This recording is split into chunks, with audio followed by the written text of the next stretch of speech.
This is San Sebastian de La Gomera, tucked away in a wide bay on the island's east coast. It's the capital and the main gateway to the island. Your first impression might be that it's, well, pretty sleepy for a capital city, but don't let that chilled out vibe fool you. This little town has had a direct hand in changing the map of the world. I'm Ronnie, and my travel style can be a little intense. If you're up for a really immersive travel experience, you're in the right place. My first real taste of La Gomera was driving from the airport down to its capital, San Sebastian. It's a journey that winds you through these immense dramatic valleys. As far as first impressions go, this island is absolutely beautiful. I think I'm going to like it here. Look at that. Nuts. I'm really not getting very far because, like, this. What a crazy island. It's beautiful. It doesn't really matter which side of the road you're on. Either side is amazing. You've got to see out that way. Try and not get run over.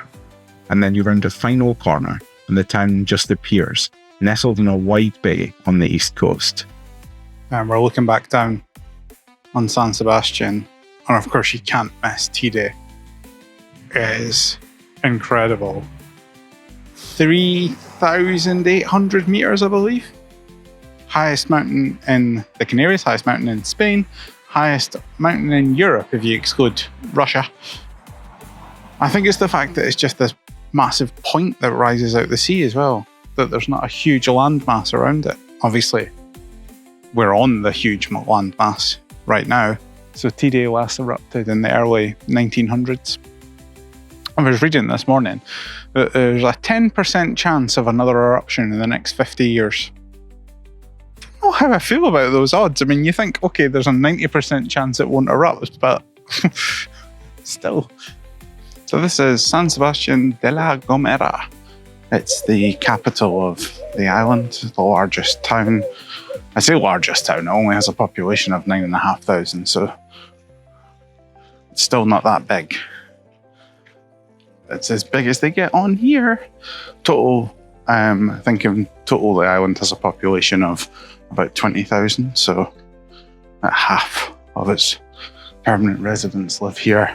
And this is the Torre del Conde, which is the oldest military fortification on the Canary Islands. It was built in the 15th century.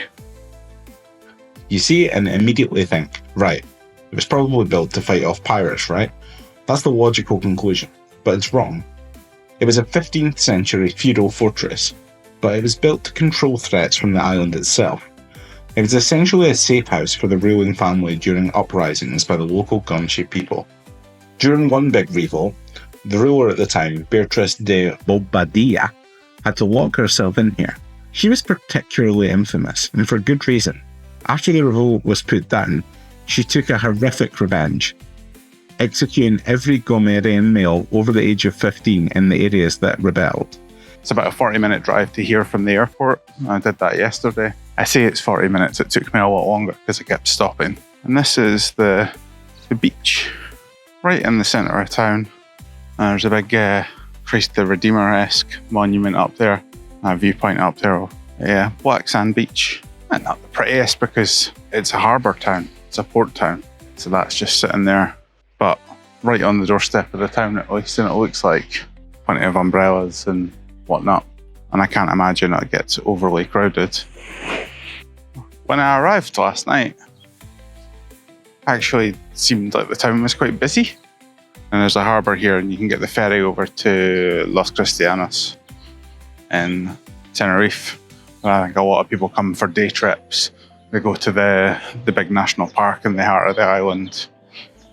So I imagine this all, you're looking at it, the scale of this promenade doesn't look like a town of just 10,000 people, does it?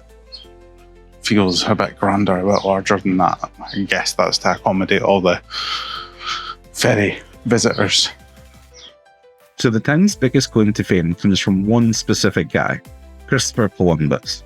1492, This was the final stop. And this is showing Columbus's route. Came from Iberia, stopped in La Gomera, and then headed over to the Americas. It makes sense, actually. Yeah, obviously their link to Columbus is pretty important here. The main plaza is called Plaza de las Americas. The island's actually nicknamed as Columbus Island. This is lovely, this little square area. Here we go. Right. Christopher Columbus was here.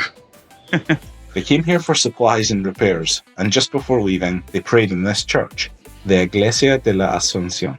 It's a bit mad to think that the course of modern history arguably pivoted right here in this building. So when the town was first created in the 15th century, it consisted of this house, the tower, and the church. So here we've got Casa de Colon, which is where Columbus is said to have stayed, and he stopped by. So the locals sometimes used to call this town La Villa, because it sits at the mouth of a ravine. But the whole island is, like, the topography, I think is the word, is crazy. It's like huge mountains. My ears popped so many times on the drive yesterday. Lots of valleys, ravines, cliffs, big rock formations. One thing I can never get over about Spain is how tiny their coffees are. Like, tiny, right? Tiny coffee. When you see the size of this croissant, it's like the size of my face. That's a big face. Anyway, I just thought I'd come and sit by the tower, have my breakfast, or at least attempt to eat this. We've got the leisure marina here. A nice place to have a boat. There's a viewpoint up there. You can get a good view of the town. Nice beach. This little town is stunning. The cliffs. Look at this. They've built like a seating area. You know, it's like the splash zone at SeaWorld. Woo! Wow, the sound of the waves.